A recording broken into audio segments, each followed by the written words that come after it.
Thank you. It's really an honor to be at this point in time and this place because we are actually facing a crucial choices in Korean Peninsula. And it's changed so dramatically. Well, some of you may wonder what happened to my hand. Well, actually it was broken during my last visit to North Korea on my way back in China. And that was a little bit over a month ago. And at that time, nobody would have predicted that at this moment we'll be sitting here and discussing the choices with the South Korean government in a state of crisis, and Donald Trump in USA, which creates a totally new strategic atmosphere. At the same time, I think that opens us for us a sort of window of opportunities. Getting back again, 2 months ago, I was present in Vladivostok where President Putin met President Park Geun-hye. And at the time, those of us who were concerned about Russia-South Korea relations were relieved, because there was much concern that because of third issue, this meeting would result in further deepening of the conflict. That never happened, and the relations were in fact improved. However, unfortunately, the current paralysis make it very doubtful whether we can proceed with the economic cooperation agreements we have charted then. Also, if I would continue what was said during the first session, and I'm speaking not on my notes, which you can find because the situation is different from what it was when it was written. Also, if in China 40% of population were supporting Trump, I would say in Russia maybe 70% were against Clinton, not necessarily supporting Trump, but both our political circles and population in general were wary that Clinton's presidency might mean bad news for our relations. I don't know, and no one knows yet how Trump presidency will go for Russia-US relations. It's more unpredictable. There's much more unforeseen circumstances, and it would be ridiculous to say that Russia walked behind the scenes to affect Clinton campaign, because that just simply doesn't make sense. But at the same time, there is a possibility for cooperation, and sitting here, I'm hoping that one of these areas might be Korean Peninsula, because in Korean Peninsula we don't have that much of contradictions like we have in Syria or Ukraine or other places, but actually Russia and the US and South Korea goals might be well coordinated. But to do this, it is necessary to have a very sober analysis of what's going on in North Korea, what's going on with between two Koreas, and what can be the prospects for the easing of situation in Korean Peninsula. So if we speak about North Korea, so far there's no signs of a forthcoming collapse, and I hope that the South Korean society would take a sober look at what's going on there to understand that there's no enough ground to think that pressuring North Korea more would bring about the change in the regime. I don't think that can happen. And actually, Kim Jong-un has strengthened his power base, and there's very little opposition, if any, although many people in the elite are afraid of him, but there's no organized opposition, let alone the possibility of uprising of the masses. Because actually the economic situation is improving. Despite the sanctions, they so far had very little effect on North Korean economy. And from what can be seen empirically and from statistics, I see that the food situation is improving, the overall economic situation for the people is getting better. Probably Pyongyang people has never lived so good.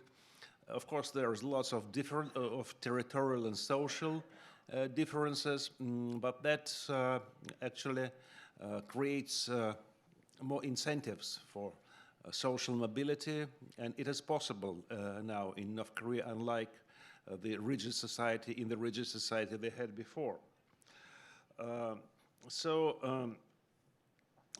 Would it be wise to continue the sanction regime in hope that that would make North Koreans change their mind and renounce their nuclear program? I don't think so. I don't think that any amount of sanctions and economic pressure could induce North Korean elite to denounce the only card they have. This is nuclear program, and this is already enshrined in their constitution and in Beijing policy as well. So I don't think that this policy line could be successful. There are some ideas and some estimates that North Korea denuclearization is a lost cause. Well, maybe it is. At least it won't come before the system of security in Korean Peninsula would change dramatically, and North Korea would feel that its national interests, the interests of its elite, are taken into account. This is the hard reality, and we can talk about denuclearization as a primary goal. That's what we do in Russia as well. But I think that deep in our heart, every serious analyst understands that it's simply not possible in this order. First, we should change the strategic balance in Korean Peninsula, and then denuclearization might be possible. I don't say that it will necessarily come, but at least it becomes possible. However, the good news is that I don't believe that North Korea is considering a preemptive strike against US, South Korea, or Japan, at least not at this point, because so far I think that North Koreans haven't come to a point in development of their nuclear and missile program where they would have the second strike capability, which might be a watershed in their military adventurism and might prompt them some kind of provocative actions, real provocations, not like small,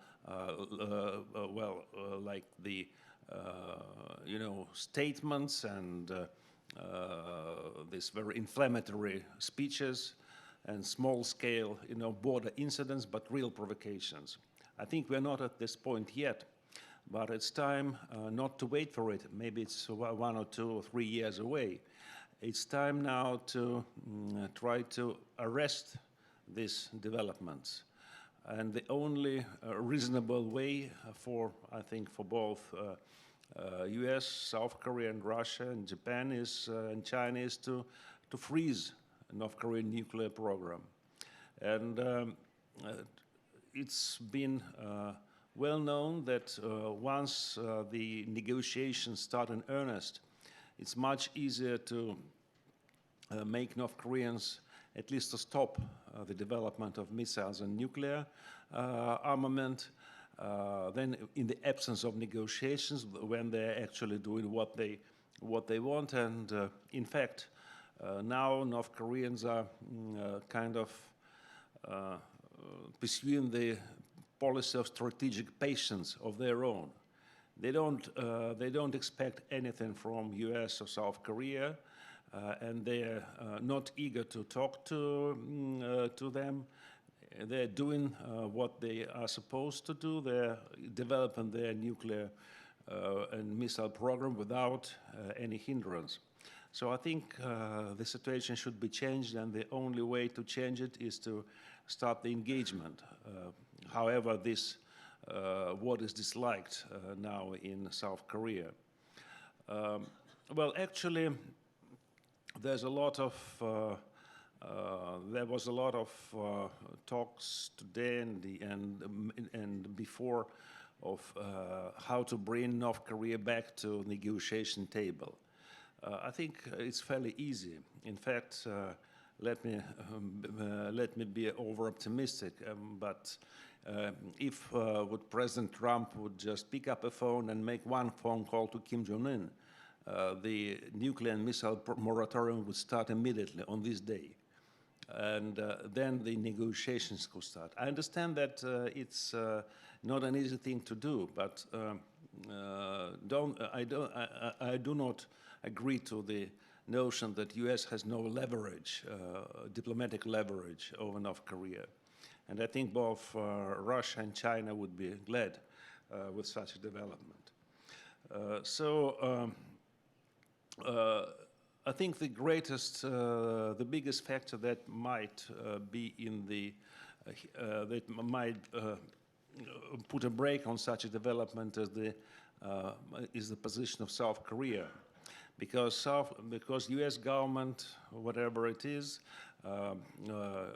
must and shall recognize the interests of its closest ally, and wouldn't act in a way that South Korea wouldn't agree to. Actually, there's also the window of opportunities now for South Korea, because South Korea may now have the chance to take the driver's seat in this negotiation process. Maybe not this government, maybe next government, whenever it will come to power and whatever it will be. But there is a chance to do this, and this is my firm belief. And well, I would conclude by saying that my country, Russia, will be most happy for re-engagement of North Korea, for restart of diplomatic process. We can argue of how it should look like. We can consider different options, but I think it's time to move somewhere from the stalemate we are in. Thank you.